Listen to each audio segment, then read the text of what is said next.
Researching an industry that you're unfamiliar with requires extensive effort, and planning your steps in advance can help you stay on track. Before beginning your research, make sure that you have specific research questions and a clearly defined plan with manageable and measurable goals. A good first step is to identify your industry. It might not always be obvious which industry or industries are associated with the product or service you're researching. In these cases, think about the market relevant to your industry and ask yourself if it falls under an existing, cloned, new, or resegmented market type. If you land in what Steve Blank calls existing markets, such as food retailing, a good strategy is to find out if your business idea falls within an industrial classification system, like the North American Industry Classification System. NAICS is the standard used by both Canadian and U.S. statistical agencies in classifying businesses for the purpose of collecting, analyzing, and publishing statistical data related to the North American economy. These codes can help you find information such as industry statistics, industry profiles and analyses, competitors, and more. However, in some instances, these codes might not always be an effective search strategy, especially for new, emerging, and niche markets where these codes aren't yet established. An important aspect of your research process will be discovering different ways secondary research is stored and organized. If you are looking at a cloned market, the best approach is to focus on good secondary sources from the original geographic location and consider how it would apply to your intended geographic region. For example, let's say you've developed a new bike-sharing business for students, and it appears to be the first of its kind in Canada. You might want to look at geographic areas in Europe that have similar programs, and then apply the local regulatory environmental factors where you wish to launch. If your product or service will exist in a new and emerging market, or if it falls under a specific niche market, there may not be much secondary research available. If this is the case, you'll likely need to take a broader, more creative approach. Look at related and proxy industries and consider how you can extrapolate pertinent information from them.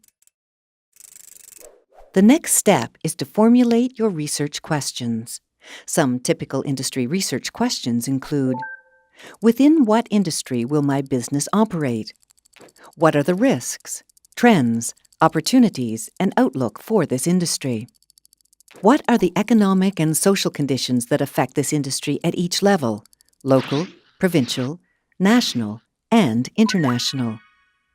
Or, what is the typical revenue and profit of this industry? Questions related to target customers include: who will my service or product be marketable to? What is the size of my market? And questions about your intermediaries or competitors may be: who are the major players in this industry, and how much of the market do they hold? And what are their competitive advantages? These are just examples of some typical industry research questions. You will need to take the time to formulate your own specific research questions based on the unique problems you need to solve. There is no such thing as a standard research map for every venture idea. In every case, you'll need to carve out your own path. So the third step is to develop your own personal search strategy. Selecting the right search strategy for your questions is just as important as the questions themselves. Once you have your research questions prioritized, think carefully about who would be most likely to invest time and money in collecting and publishing this kind of information. This will help you plan your search strategy. To help start you off on the right track, here is a quick comparison of the 4 most common ways to search. Search engines are a good way to find background information and key statistics in addition to legislation and regulatory data, often yielding lots of results. They are also best for breaking news, controversial information, trending data, and new and niche industries. However, they aren't perfect, and results may contain outdated or costly reports requiring purchase. Market research or industry report commercial databases are best for in-depth information on established industries and cloned markets. Third-party analysis, prepackaged market research reports, and syndicated reports which will be in-depth and current. Visit local public and academic libraries to learn which databases you are able to access. However, different libraries access different databases, so be mindful when assessing where to go. Business article databases can provide you with access to a vast web of relevant data, allowing you to search high-quality sources such as trade publications and academic journals. However, their complicated interfaces and functionality frequently take time to master. Government websites are best for background and key statistics, business directories and legislation or regulatory information. Specific ministries or departments also offer tools relating to market research, such as Natural Resources Canada or Agriculture and Agri-Food Canada, as well as Canada Business Network. Government websites include free access to authoritative information, including data and reports, and can be geographically specific to municipal, provincial, or federal areas. On the other hand, some websites can be difficult to navigate, or information may be outdated or fragmented. Although secondary market research will help you answer many of your questions, it is a mistake to expect to find clear answers to everything.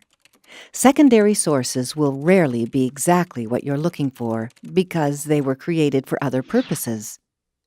After you've completed some initial searches, refine your research scope based on what you've learned. You may find that you need to be more specific or more broad, or whether there are other parameters you need to consider, such as geography, demographics, or date ranges. Always be objective and flexible, because if what you discover doesn't match your assumptions, it may be time to reflect on what that reveals, or you may adjust your strategy. Remember, market research is an iterative and ongoing process.